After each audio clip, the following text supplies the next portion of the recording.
जैन ग्रंथों में मुनिचर्या में स्वाध्याय को सम्मिलित किया गया है।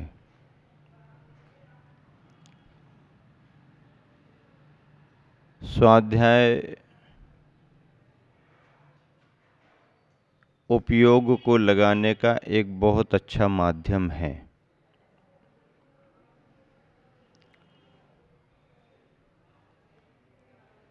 आचार्यों ने भी अपने उपयोग को लगाने के लिए प्राचीन ग्रंथों का पारायण तो किया ही किया, उस तत्व को समझ करके नए रूप में ग्रंथों का सृजन भी किया।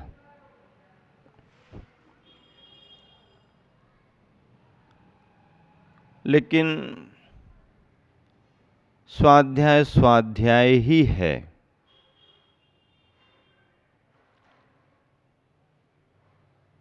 उससे भी आगे की स्थिति ध्यान की है। गुरुवर आचार्य श्री ने जो हाइकू लिखे हैं उसमें से एक है, डूबना ध्यान तैरना स्वाध्याय है, अब तो डूबो। डूबना ध्यान, तैरना स्वाध्याय है, अब तो डूबो।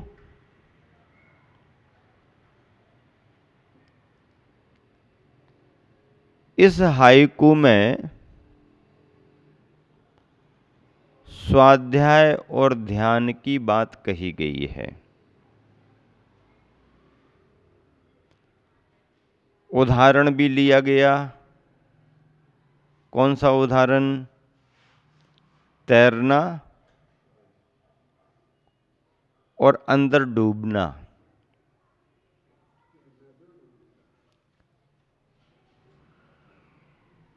डूबने में भी समझना, डूबने का अर्थ क्या है। तैरने की क्षमता रखने वाला, तैरने में मास्टरी रखने वाला जब गहरे में जाना चाहता है तो अपने डूबने की स्थिति में आता है। और वैसे ही कोई डूब गया, तैरना ही नहीं जानता, डूबना नहीं चाहता था और डूब गया, तो ये तो डूब ही गया, इसकी बात नहीं करनी यहां पर। वो तो उस डूबने वाले की बात करनी है जो उस डूबने का, अंदर उतरने का आनंद लेना चाहता है। तुलना की है स्वाध्याय और ध्यान में। तुलना क्या है? तुलना ये है कि स्वाध्याय तैरना है और ध्यान डूबना है। अब देखें तो मुनि के आवश्यक धर्मों में 28 मूल गुणों में तो स्वाध्याय का स्थान नहीं है। 5 महाव्रत, 5 समितियां, पंचेंद्रिय निरोध, 6 आवश्यक, 7 शेष, 28 हो गए। इनमें स्वाध्याय का नाम नहीं है। तो मूल गुणों में स्वाध्याय का नाम नहीं है तो फिर महाराज जी स्वाध्याय नहीं करते क्या? करते तो है। तो फिर उसका स्थान क्यों नहीं है? मूल गुण के रूप में भले ना हो, पर 28 कृति कर्म में स्वाध्याय को स्थान है। अहोरात्रि मुनिचर्या के 28 कृति कर्म जो हैं उसमें स्वाध्याय को स्थान दिया गया है। प्रश्न उठता है कि स्वाध्याय को मूल गुण में गर्भित क्यों नहीं किया? तो आचार्य महाराज उत्तर देते हैं कि स्वाध्याय के रूप में भले ही स्वाध्याय को मूल गुण में गर्भित नहीं किया, लेकिन उस स्वाध्याय का प्रयोजन अन्य मूल गुणों से पूरा हो जाता है। अन्य मूल गुणों में कहाँ स्वाध्याय पूरा हो जाता? तो आचार्य महाराज ने कहा कि मुनिजन अपने आवश्यकों के पालन में जब प्रतिक्रमण करते हैं और उसी के साथ भगवान की स्तुति करते हैं, वंदना करते हैं, तो स्तुति और प्रतिक्रमण में स्वाध्याय का भाव गर्भित हो जाता है। प्रतिक्रमण और स्तुति से स्वाध्याय की पूर्ति हो जाती है। तो इसलिए अलग से करने पर जोर नहीं दिया गया। पर अलग से करने पर जोर नहीं दिया गया तो कोई करते नहीं क्या? करते तो हैं, सभी मुनिजन करते हैं। छठाला में तो हमने पढ़ा है, कोई कहे कि वहाँ तो श्रुत रति लिखा हुआ है, समता समारें, थुति उचारें, वंदना जिन देव को नित्य करें, श्रुत रति करें, प्रतिक्रम तजें तन अहमेव को, ऐसा तो लिखा है वहाँ पर। आप कहोगे महाराज जी छठाला में तो लिखा है, मुनियों के षड आवश्यकों में श्रुत रति लिखा है। लिखा तो है, पर उन पंक्तियों का अर्थ निकालेंगे तो समता, थुति, वंदना, प्रतिक्रमण, तजें तन अहमेव को कायोत्सर्ग, स्वाध्याय श्रुत रति के रूप में आएगा, लेकिन प्रत्याख्यान नाम का आवश्यक छूट जाएगा। और यदि प्रत्याख्यान छूट गया तो मुनि के प्रतिदिन का एक आवश्यक, अनिवार्य आवश्यक उसमें छूट जाएगा। तो क्या करें? उसमें लिखा तो है, लिख दिया, लिखा गया उस तरीके से पंडित जी का ध्यान नहीं गया होगा। स्वाध्याय करते हैं, स्वाध्याय करना चाहिए ऐसा समझ करके श्रुत रति लिख दिया। श्रुत रति, श्रुत में रत रहे बात अलग है, पर श्रुत रति नाम का आवश्यक यदि हम मान लेंगे तो फिर प्रत्याख्यान को स्थान कहाँ मिलेगा? फिर क्या करें? सुनो, गुरुवर आचार्य श्री के साथ जब सत्संग हम लोगों का बिहार चल रहा था, सन 1983 ईस्वी का चातुर्मास हुआ, कलकत्ते का प्रवास हुआ और कलकत्ते से उदयगिरी खंडगिरी की वंदना करने के लिए आगे बढ़े तो उदयगिरी खंडगिरी में आचार्य श्री विराजमान थे। मुझे पूरा याद है कि आचार्य श्री प्रतिदिन दोपहर को यानी आहार के बाद से पूरा समय वही खंडगिरी की पहाड़ियों में स्वाध्याय, सामायिक चिंतन करते हुए बिताते थे।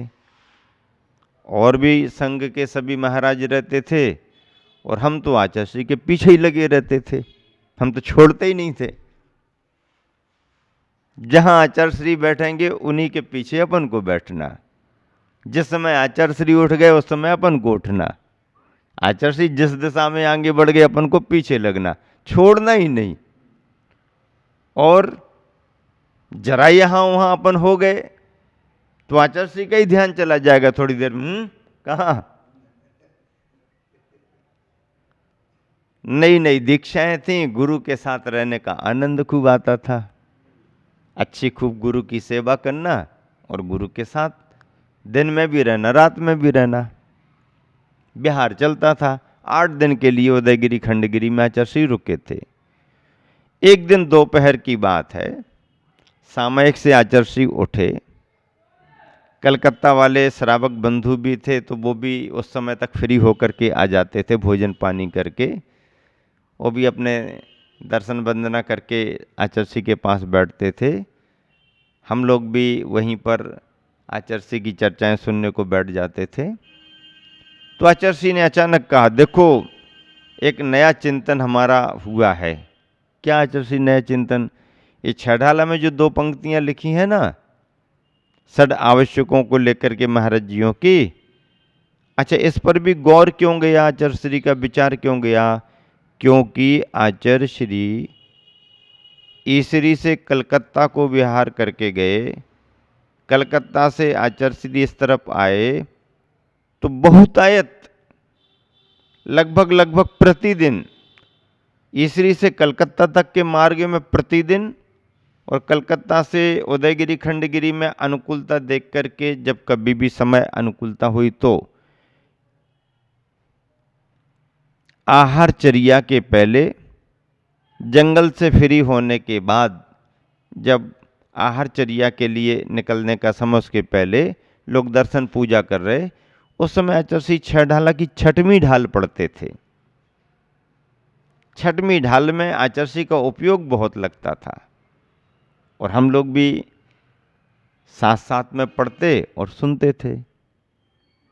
प्राय करके प्रतिदिन जब तक कोई अर्घ्य चढ़ा रहा है, पूजा कर रहा है, दर्शन वंदना श्रावक कर रहे, तब तक आचर्षी की 6वीं ढाल। तब मुझे लगा आचार्य श्री को ये 6वीं ढाल बहुत प्रिय है, क्योंकि मुनि धर्म का पूरा वर्णन है, शुद्ध उपयोग और सिद्धि तक का वर्णन है। तो उदयगिरी खंडगिरी में जब विराजमान थे तो आचार्य दोपहर को कहने लगे, देखो कुछ मैंने विचार किया है, चिंतन नया आया है। क्या है आचार्य श्री? बोले इसमें जो समता समारें, थुति उचारें, वंदना जिन देव को नित्य करें, प्रतिक्रम करें, श्रुतरति तजें तन अहमेव को है। इसमें श्रुतरति यदि अपन रखते हैं तो प्रत्याख्यान शब्द छूट रहा है और प्रत्याख्यान मुनियों का आवश्यक है। तो आचार्य क्या करें फिर? ये तो सही है बता रहे बात। नियम सार में कुंद कुंद स्वामी ने भी सब लिखा हुआ है, अष्टपाहुड़ में भी सब, मूलाचार में भी सब है। फिर तो बोले इसमें कुछ ऐसा नहीं करना, पंक्तियां बराबर रहेंगी। पंडित जी ने भी लिखा कि यदि कहीं कुछ हुआ हो तो सुधी सुधार, भूल सुधार करके सुधीजन पढ़ें। तो अपन ऐसा पढ़ सकते हैं, इसको कैसा पढ़ सकते हैं आचार्य? तो आचार्य ने पंक्ति बना के बताई, समता समारें, थुति उचारें, वंदना जिन देव को। ज्यों की त्यों पंक्ति, समता समारें, थुति उचारें, वंदना जिन देव को नित्य करें, प्रत्याख्यान प्रतिक्रम तजें तन अहमेव को। इसमें प्रत्याख्यान जुड़ गया और प्रतिक्रम और बाकी तो पंक्ति बराबर है। तब मुझे लगा अरे गुरुवर आचार्य श्री का स्वाध्याय चिंतन के साथ चलता रहता है, बहुत बढ़िया। और आज जो भी विद्वान जन या व्रती जन इस तरह की पंक्ति को सुनते हैं तो बहुत संतुष्ट हो जाते हैं कि हाँ, मूल मुनियों के षड आवश्यकों में तो यही होना चाहिए। ये उस समय मिला चिंतन आचार्य श्री के द्वारा। स्वाध्याय मुनियों के लिए बहुत अच्छा सहयोगी साधन है, लेकिन उसे षड आवश्यकों के रूप में स्थान नहीं मिला। पर उसकी पूर्ति प्रतिक्रमण और स्तुति के द्वारा कर ली जाती है, ऐसा आचार्यों ने उपदेश दिया है। इसके साथ ही यदि मुनिजन स्वाध्याय करते हैं तो बहुत अच्छी बात है, स्वाध्याय तो होना ही चाहिए। और मुनिजन स्वाध्याय करते भी हैं और ग्रंथों का लेखन भी करते हैं। स्वाध्याय को आवश्यक रूप में न रखते हुए भी मुनियों के कृति कर्म में स्वाध्याय को सम्मिलित किया गया है और उसी कारण मुनिजन निरंतर शास्त्राभ्यासों की भावना रखते हैं और स्वाध्याय करते हैं। आचार्यों के द्वारा लिखे गए ग्रंथों में स्वाध्याय के भेदों में आचार्य उमा स्वामी ने लिखा वाचना, प्रक्षना, अनुप्रेक्षा, आमनाय, धर्मोपदेश। स्वाध्याय के ये अंग हैं, भेद हैं। ग्रंथ को पढ़ना वाचना है, पढ़ करके कोई मन में जिज्ञासा हुई, समाधान के लिए पूछना प्रश्न है। बार बार अपने पढ़े गए पर विचार करना, चिंतन करना अनुप्रेक्षा है। अच्छे से उच्चारण करके पाठ करना, ये आमनाय नाम का स्वाध्याय है। और फिर इतना करने पर जो अपन को समझ में आया तत्व का स्वरूप, उसे दूसरों को समझाना, यह धर्मोपदेश है। सामने वाले का कल्याण हो, इस भावना से उसे धर्म की बातें बतलाना धर्मोपदेश है। ऐसा स्वाध्याय अशुभ परिणामों से बचाने में कारण बनता है, शुभ परिणाम बनाने में कारण बनता है।